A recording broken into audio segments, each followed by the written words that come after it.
Hello guys, আসসালামু আলাইকুম। আশা করি আপনারা ভালো আছেন। আলহামদুলিল্লাহ আমি ভালো আছি। আজকে হচ্ছে ঈদের দিন, সবাইকে জানাই ঈদ মোবারক। হ্যালো গাইজ, এখন আমি আমার আব্বুর কাছ থেকে সালামি নিতে যাবো। যাওয়া যাক।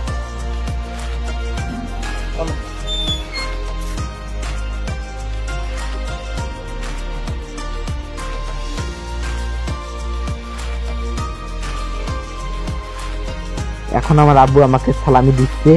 মূলত টাকাটা বড় কথা নয়, খুশি হচ্ছে বড় কথা। এখন আমি মেহেদি ভাইয়ের সাথে নামাজ পড়তে যাচ্ছি। দেখুন কত মানুষ নামাজ পড়তে যাচ্ছে। ভালোই লাগতেছে, ভালো লাগাটাই স্বাভাবিক, কারণ ঈদ মানেই খুশি, আনন্দ।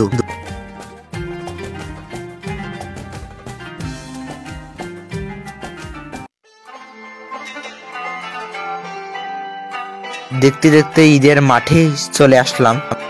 দেখুন কত মানুষ। আমাদের এলাকার মধ্যে ঈদগাহ মাঠ হচ্ছে সবচেয়ে বড় মাঠ। আশেপাশে যত গ্রাম আছে সবাই নামাজ পড়তে আসে।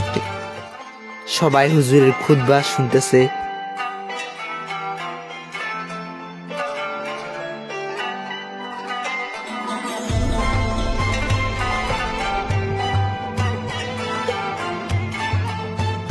ওকে গাইজ, এখন নামাজ শেষ হলো। এখন আমরা বাড়ির দিকে রওনা দেব। দেখা হবে অন্য কোনো ভিডিওতে। আল্লাহ হাফেজ।